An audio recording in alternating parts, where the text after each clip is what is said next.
তো কাল রাত্রে থানা থেকে ফোন এসেছিল রাত্রি 7টা-8টার দিকে যে আরিয়ানের পোস্টমর্টম রিপোর্টটা চলে এসছে। ওর বোনকেও জানানো হয়েছে। ওর বোন থানাতে বলেছিল যে আমাকে যেন না দেয়। তো থানা থেকে বলেছে রুম্পা না আসলে পোস্টমর্টম রিপোর্টটা ওরাও পাবে না, কারণ আমাকে সাইন করতে হবে, তো আমাকেই আগে দেবে।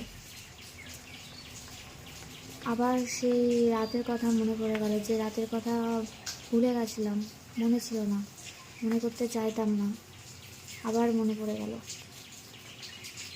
যাব, বাইরে খুব বৃষ্টি হচ্ছে, বৃষ্টি হলেও যাব, বৃষ্টি না হলেও যাব, কারণ প্রমাণ করতে হবে।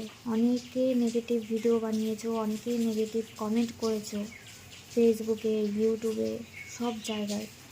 তো আমাকে তো প্রমাণ করতেই হবে না যে আসল ঘটনাটা কী। তো সবটাই দেখতে পাবে, জানতে পারবে।